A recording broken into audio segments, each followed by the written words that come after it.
I am Luciana Hartwin. Welcome to the Lilith verse.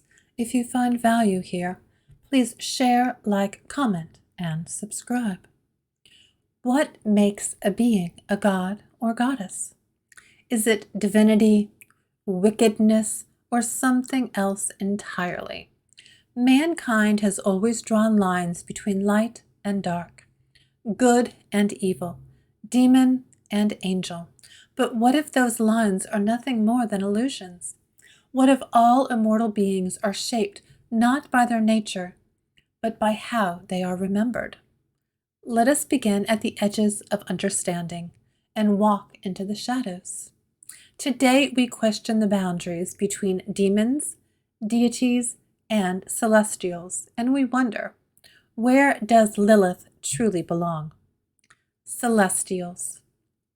Celestials are often perceived as the beings of light, guardians of divine will. They are the messengers and warriors of the heavens, sculpted from radiance and grace. But are they inherently good? Or do they simply follow orders without question, carrying out the brutal mandates of their creators? In stories from countless cultures, angels and divine beings commit acts both beautiful and terrifying. The burning seraphim who wield swords of flame, the watchers who fell from grace, consumed by desire, the archangels who raise cities because they are told to. Celestials are not defined by goodness, but by obedience. Their virtue lies in their unwavering devotion to the celestial order, whether that order is just or cruel. Signs you might be touched by the celestial. A sense of duty that outweighs personal desire. A calling to serve or protect something greater than yourself. An innate connection to light, faith, or guidance. Unwavering belief in structure and purpose. Deities. Deities are not bound by rules. They are chaos and order entwined, beings of vast power who shape the world according to their will. Gods are as varied as the cultures that create them, some benevolent, some wrathful, some distant and indifferent. Where celestials serve, deities rule. Where celestials obey, deities command. They are not inherently good or evil, but reflect the complexities of human thought and culture. To worship a god is to understand that they may bless or destroy with equal ease. Signs you might be touched by the divine.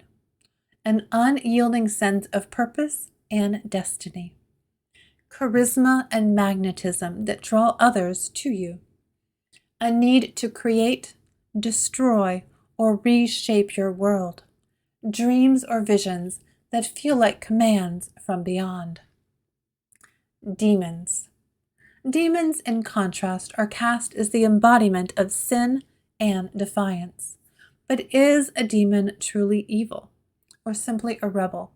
Demons often represent freedom from divine tyranny, the willingness to challenge what others would blindly follow.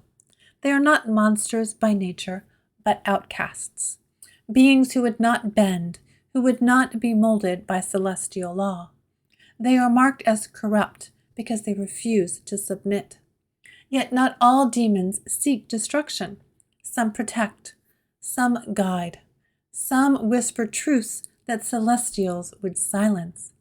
To be demonized is not always to be wicked, but to be feared for resisting control. Signs you might be touched by the demonic.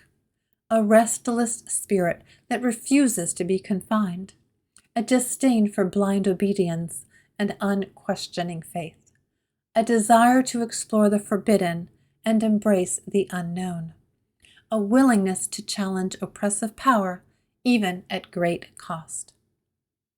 Where does Lilith belong?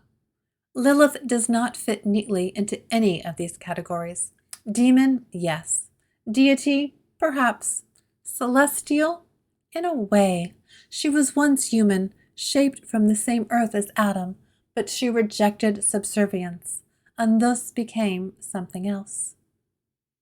Was her transformation into a demon a curse or a liberation? Did she ascend or fall? Or did she simply evolve into something neither heaven nor hell could claim? Lilith embodies defiance, autonomy, and wild freedom. A mother of monsters and a queen of night. She is both revered and reviled. In ancient Sumeria, she was linked to the Lilitu, owl demons and spirits of the wind who hunted desolate places. These beings were considered dangerous, haunting the wild places at night. Jewish mystics later built upon this mythos, suggesting that when Lilith fled Eden, 3 angels pursued her to the Red Sea and cursed her to become a demon, an entity that would see hundreds of her children perish every day. Thus Lilith became a demon, not through inherent wickedness, but through the decree of those who wished to punish her defiance. Evidence of Lilith as a demon. In Jewish folklore, Lilith is depicted as a demoness who preys on newborns and seduces men. Her demonic portrayal solidified in texts like the alphabet of Ben Sirah, where she becomes Adam's first wife who defies him and flees Eden. Evidence of Lilith as a deity. Some scholars suggest that Lilith's connection to ancient Sumerian mythology points to her divine origins. The Lilitu, owl demons linked to Lilith, were thought to be spirits of the wind and wilderness, beings that could be revered or feared, much like lesser deities. Though later demonized, these spirits were not intrinsically evil and were considered part of the natural and spiritual landscape. In some mystical traditions, Lilith is portrayed as a powerful, independent force, one who commands respect and fear. This can be interpreted as an echo of a more ancient, divine essence that predates her demonization. In modern interpretations, especially in feminist and neo-pagan movements, Lilith is seen as a goddess of autonomy, sexuality, and self-liberation, embodying divine feminine power.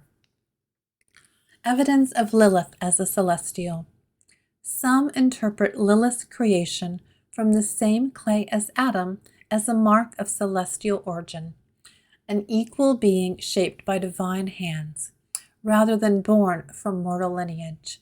Her flight from Eden on wings could also hint as a celestial, angelic aspect. Perhaps Lilith's true nature is beyond categorization. Perhaps she, like so many others, was forged not by her actions, but by how the world chose to remember her. And perhaps that is the ultimate truth of demons, deities, and celestials alike, that they are not so different. They are shaped by belief, by myth, by the stories that endure long after the beings themselves have faded.